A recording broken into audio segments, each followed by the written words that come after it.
N'aie pas peur lorsque tu t'en remets à Allah, faïza azamta, et lorsque tu te décides pour une affaire, fatawakkal ala Allah,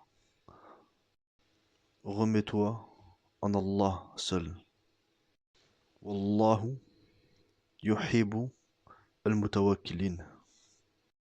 Car Allah, il aime ceux qui s'en remettent seulement à Allah.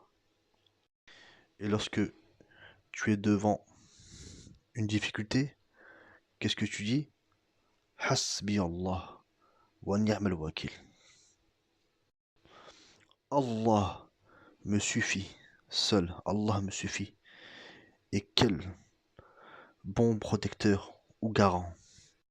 Car nous, on est les mutawakkiloun. Et Allah, son nom c'est quoi? C'est le wakil. Donc ces deux mots-là sont de la même racine en arabe. De la racine wakala. Donc nous, les mutawakkiloun, ceux qui s'en remettent à Allah. Et lui, Allah c'est quoi? C'est le wakil. À celui que l'on doit se remettre seul. C'est pour cela qu'il est rapporté dans un hadith, lorsque vous vous trouvez dans une situation difficile où vous êtes dans la gêne, dites Hasbi Allahu wa ni'mal wakil.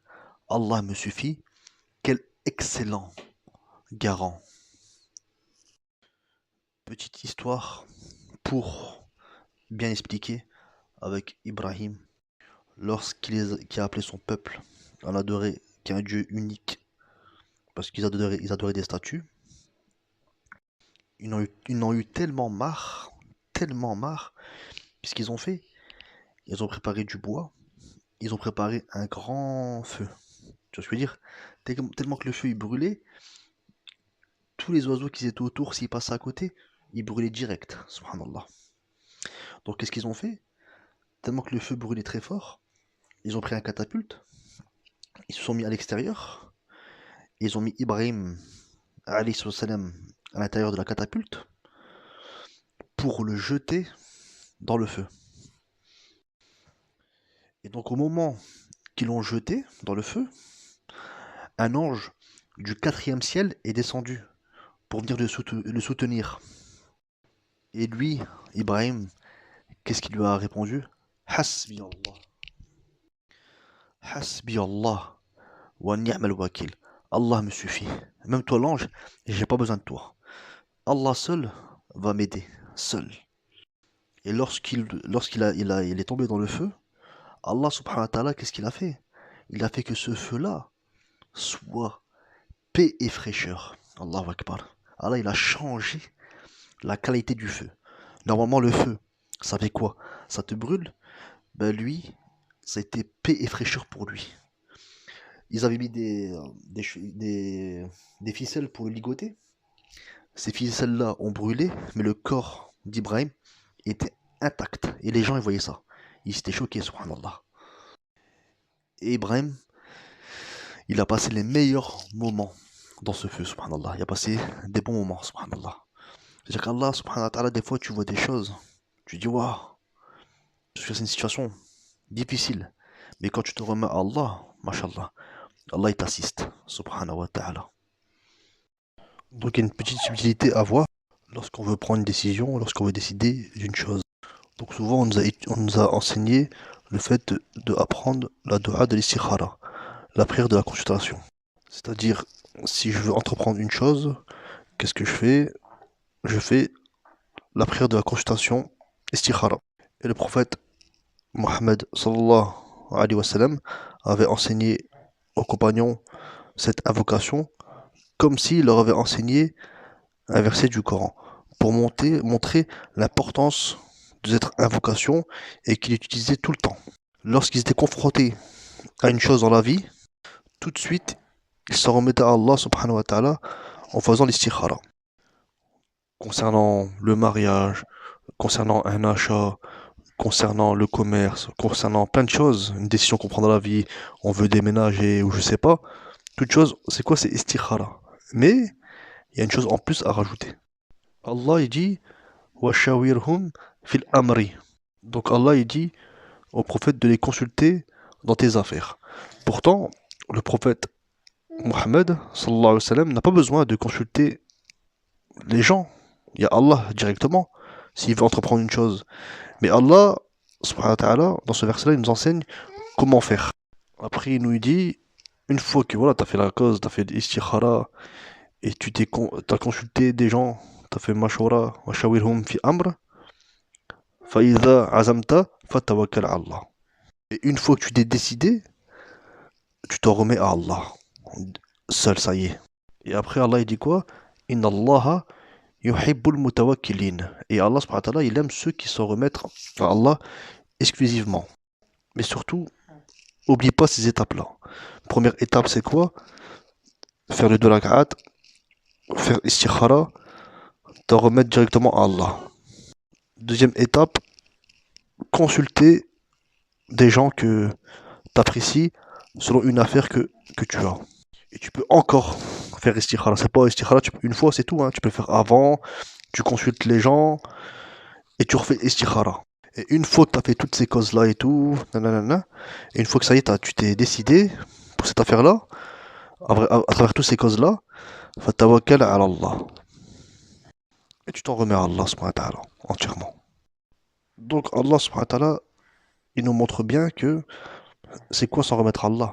Il faut aussi faire les causalités, les causes. Donc le fait, c'est quoi?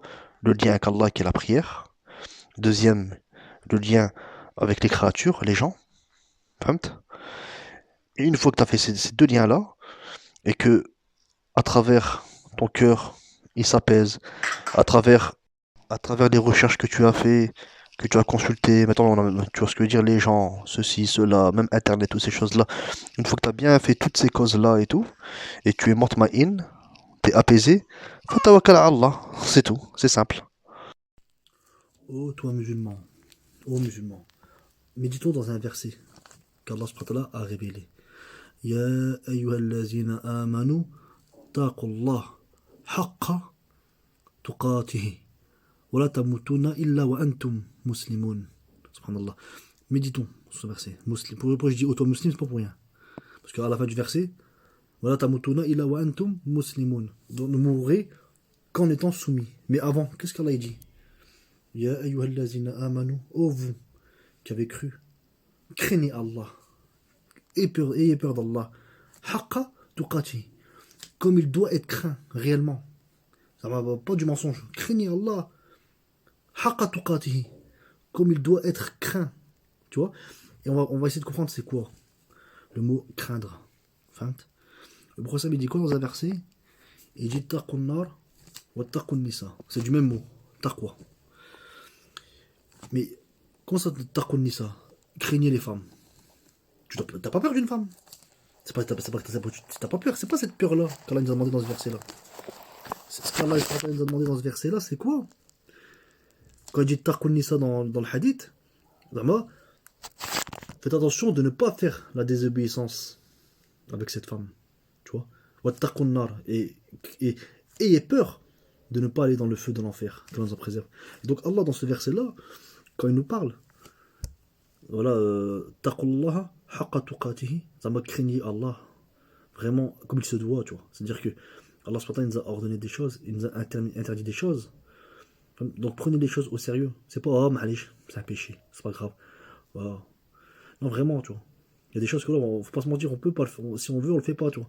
Mais si on se laisse guider par nos passions, tu vois. C'est pour ça qu'à la fin du verset, Allah il nous dit quoi? Voilà tamutuna illa wa antum muslimun. Et ne mourrez que en étant soumis à Allah subhanahu wa ta'ala. C'est-à-dire, quand Allah il nous dit, quand je vous interdis une chose, toi je t'ai dit, bouh, écartez-vous-en. Tu vois? Écartez-vous-en. Et quand je vous ordonne une chose, faites mastata'tum, comme vous le pouvez, tu vois. Et c'est pour ça qu'on va parler de tauba. Tout ce que dire la sincérité dans le tauba, le repentir sincère. Tu vois, pas du mensonge, tu vois. Quand Allah nous fasse comprendre. Donc, avant, dans le Coran, Allah il parle de quelque chose. Après, qu'est-ce qu'il dit? Pour accepter de le repentir, qu'est-ce qu'il dit? Il allazina tabu min ba'di dhalika وأصلحوا فإن الله غفور رحيم. Donc ça veut dire quoi ça? للذين تابوا من بعد ذلك وأصلحوا. C'est-à-dire ils sont revenus vers Allah, tu vois ce que je veux dire, et qu'est-ce qu'ils ont fait? Ils se sont réformés. Tu vois, c'est ça, le vrai sincère. La vraie tauba.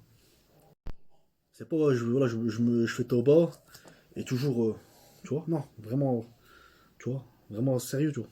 Je suis sérieux, j'ai fait tauba, ça, je recommence plus, et on se réforme, tu vois. Et après, Allah, qu'est-ce qu'il dit? Fa inna Allah ghafour rahim. Tu vois ce que je veux dire? Donc Allah est ghafour. Tu vois ce que je veux dire? Ghafour, c'est qui pardonne et il se tourne. Rahim, Rahim, c'est spécialement pour ses serviteurs. Tu vois ce que je veux dire? Rahman, c'est pour tout le monde, Allah est miséricordieux envers tout le monde. Mais Rahim, c'est spécialement pour ses serviteurs. Qu'on fasse comprendre. Vous avez remarqué, des fois les gens ils disent ouais, mais les hadiths, ils ont été compilés longtemps après. Donc moi, c'est le Coran et point la ligne. Regardez, je vais vous transmettre une chaîne. On appelle ça la chaîne en or. Et c'est la plus courte. Il y a le prophète Mohammed, sallallahu alayhi wa sallam.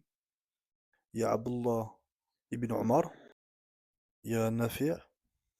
Donc c'était son captif à Abdullah ibn Omar qui l'a affranchi par la suite. Et Malik. Donc on voit il y a que deux intermédiaires entre le prophète et Malik. Et c'est vraiment très court. En plus, l'imam Malik il est en 93 de l'Hégire. Donc on va dire il est né 80 ans après la mort du prophète, sallallahu alayhi wa sallam, tu vois. Et encore un petit peu, il aurait pu être un tabi'in, il aurait pu connaître Abdullah bin Omar, mais voilà, il a connu Nafi'. Donc on voit que c'est vraiment la chaîne de hadith, elle est vraiment courte, tu vois.